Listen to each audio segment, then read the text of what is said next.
now joined by Rel Dowdell. He is a local Philadelphia film director and writer, and he's fresh off his trip from Europe to the Cannes Film Festival, where he debuted his latest film, Changing the Game. Let's take a look. You know my boy Daryl, right? Yeah, I know Daryl. He's pretty cute. He's supposed to be like super smart too.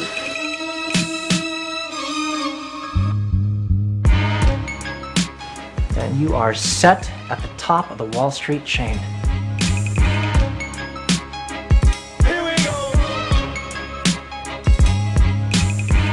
And you a straight up genius. But as you found out, the streets don't give a fuck. Hip hop, see no, CFO. We coming together today to talk about that magical word change and what it means. I'm gonna change the game. You just make sure that you're taking care of yourself out there. Change for the better, especially in hip hop. I wanna change the game. This neighborhood is in the same bad shape that it was when I was growing up. You have no idea the power you have in your hands right there. Sometimes you gotta stop playing the game and start changing it.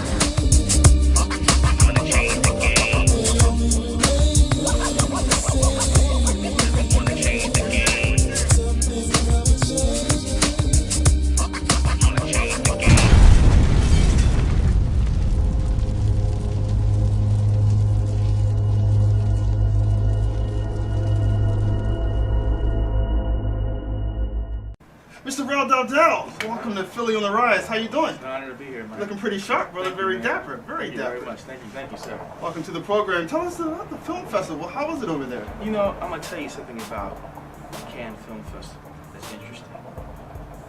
In 1993, they premiered Menace Society. Remember that film? Yeah, of course. Yeah. And when they premiered that film over there, people in Europe had never been exposed to that type of black culture. So when they showed Menace, people went crazy, like, wow, is there really black life in America in that form or fashion? Such a stylized film, as you know. The visuals are so strong. Yeah. Since '93, they're a little bit more, they were receptive then, but they're very receptive now to African American films over here. Like, they understand it, they follow it. Another film over there was called Fruitvale that they're showing. That comes out in July by an African American young man that was shot in California.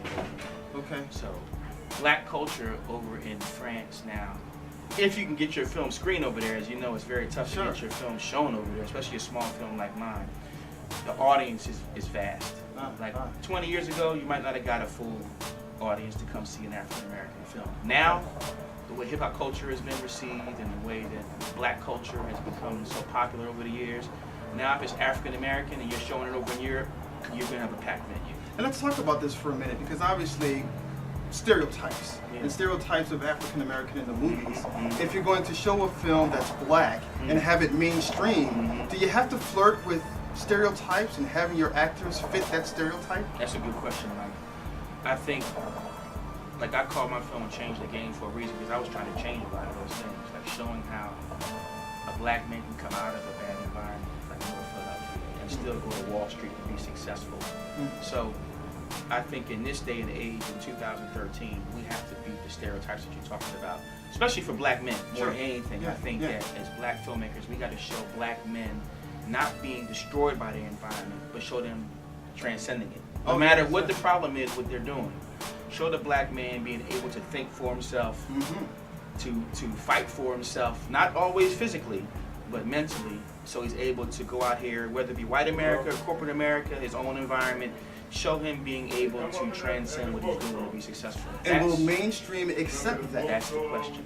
And I hope that's what we can work towards. I think that times are changing, and I think that oftentimes we as blacks, black African Americans, or black Americans, we don't understand the power that we have as far as how influential our culture is.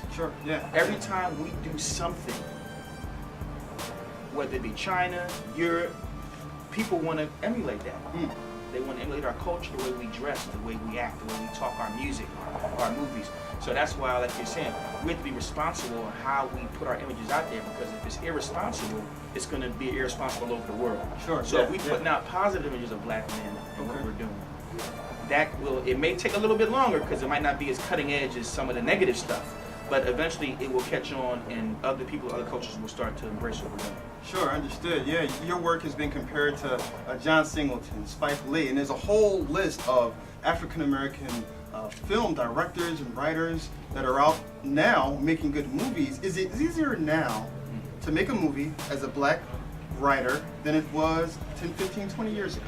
I think it might be a little bit harder. It's harder because really? Yeah, because back then black filmmakers were a novelty. There weren't many of them. You had Spike Lee, you had Charles Burnett, you had very few of us were out there. Julie Dash, Lords of the Dust. There's a handful. But now, a lot of people want to be black filmmakers. A lot of people want to make films that are black. And unfortunately, a lot of the content may not be as strong as we would like it to be. Okay. So when you approach an investor now as an African American and say, trying to raise $1 million for my film, it's not a novelty anymore. It's not the new toy in the store. See what I mean? So you got to make sure that you're coming with something that is so unusual or so unique that somebody will not, especially the economy. And you know the economy now is much worse than it was when Spike Lee was making She's Gotta Have It. Other films were getting made back then and were getting financed. So to get an independent film made now, unless you're writing a check out of your own pocket with your own savings, it's rough. Yeah, let's talk about changing the game a little bit. Your latest movie, your latest Lovejoy, if you will. The main character, you mentioned a little bit that he, out of North Philadelphia. Tell us a little bit about that character and what he had to overcome to make it to the level that he became. Yeah, I think that I was looking at it like this brother here from North Philadelphia can represent any brother across the world or the United States that has come from a bad neighborhood or a neighborhood where there's a lot of violence, a lot of oppression, and use his intellect to get ahead. Like a lot of times, you don't see black men in an urban environment being naturally intelligent. And I wanted to show this brother here, even though he didn't have anything, was as smart as anybody who went to any private school at a young age. I showed him at a young age doing great things in the classroom, and before violence can eat him alive. His grandmother was played by Irma P. Hall, you know, from Soul Food. Okay, yeah. Soul Food. Yeah. Grandmother. Sticky Fingers was also in the movie. Yeah. What was his character? He plays a childhood friend. Okay. Childhood friend who's on the wrong side of the tracks, who gets on the right side of the tracks later in the movie. But it's the grandmother in that film, Irma P. Hall, who sees the young man played by Sean Riggs and says, I'm going to get you out of it somehow. And she gets him out of it, as you and I and other brothers know, with prayer. Okay, yeah, sure. She doesn't have the money. That praying grandmother. But she's the praying grandmother that says, I'm going to pray for my grandson to get out of this destructive environment and get him into the right places. And he goes to Penn, he goes to Wall Street, but he realizes on Wall Street, just because you're in a different environment with more money doesn't mean life is better. He realizes that Wall Street and North Philly streets are the same. Okay. May not be any violence, yeah, but it's a lot of the same diabolical behavior. Sure. So art imitates life, or Yes. life imitates art. Yes. In this specific film, I guess you're hoping that life imitates art. Yeah. So that brothers who see it can Exactly. kind of replicate what was in the film. Yeah. But I don't know if Gotta we be can proud. call you an independent filmmaker any Yeah. longer. Well, you have backing, you have distribution. Who's distributing this? Is it, Change the Game was Lionsgate. okay, all right, and then Train Ride. Train Ride was Sony. Right. Now Esther Roll was in that. That was her last film. Her last film, Esther Roll's last film. Wow. Okay. And I think it's important for black filmmakers to, especially independent filmmakers, to always put someone in your film that is paved the way somehow. An older actor, actress. Okay. I think we owe it to the people that may not be as working as much now. Sure. Okay. You know, we can hire Irma P. Hall, Esther Roll, or Ruby Dee, or Diane Carroll, or Cicely Tyson. You know, I think that that's good. And people like Louis Gossett Jr. They actors. yeah. There's a lot of us out here. There's a lot of black actors and actresses out here that have really knocked down a lot of doors for us that are not working. Okay. And I think we owe it to them to give them a break. Okay. If we have the material that's suitable for them. You got some projects now you're working on? I'm trying to write something now and I can finish it up, and I'm excited about it. You know, I think that, as you know, writing is the hardest part Yeah. What's Writing- the process? How do you do that? Do you get up early every morning and write, or It's do you? hard, Mike, because I'm gonna tell you, every time you write something, you come back the next day and you want to change it and make it something else. So it never ends. And then when you're on the set of the movie, it changes some more because your actors and actresses, they're gonna bring something to the role too.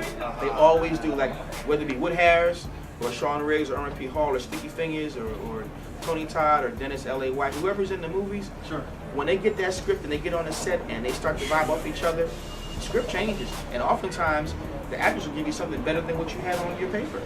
Okay. So you got to be amenable to that. Yeah. And not be so egocentric that you can say, well, I'm not going to change my words because I'm glued to it. No.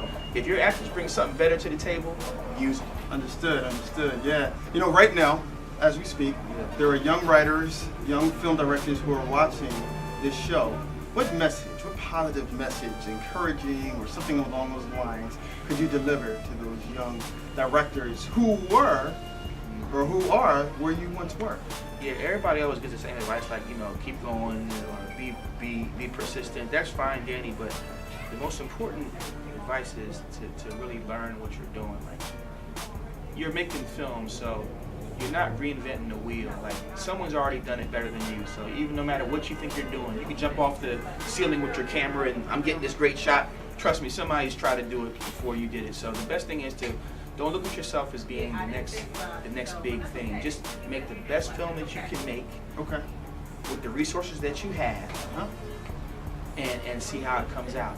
But before you do that, take as many film classes as you can. Observe as much film as you can. If somebody lets you come on their set and let you watch them for a week or so, learn, write, read as many film books as you can. Watch, and as you know, some of the best tutelage is to watch movies. Okay. Yeah. Watch all types of movies though. Like even if you're black or Asian, watch all kinds of films. Just because I'm black doesn't mean I only watch black films. Sure. I watch Hitchcock. I watch Truffaut. Because you really have to expose yourself. Exactly. Like, watch everything from Spielberg to Oscar Micheaux. Okay. And then when you take that whole palette, you'll be ready to make something interesting. Understood. He's Rel Dowdell. As you know, I'm Michael W. Pleasant. This has been Philly on the Rise at Black and Nobel. Can I give you a gift, sir, for your show? Of course. This is the film signed. Signed. This is your John This Hancock. is signed. Don't put it on eBay. This is for you, brother. Okay. All right. Changing the game, not the bootleg. So please, This is the real version, right? don't buy bootleg. Don't do that. Please do it. Artists like myself, Yes. we are hurt when it took me 7 years to raise the money to make this film. Wow. So when you see people bootlegging your film, it really is it's a Stab in the telling heart, blow. man. Okay. That's for you, brother. For you. Thank for you. Good if you're doing Changing it. the game. You're changing the game yourself, man. Oh, I appreciate Yes, that. sir. We doing Thank it you. together. Yes, We all in sir. this Straight together. to the top. Starting from the bottom, now we here. I love it. Great.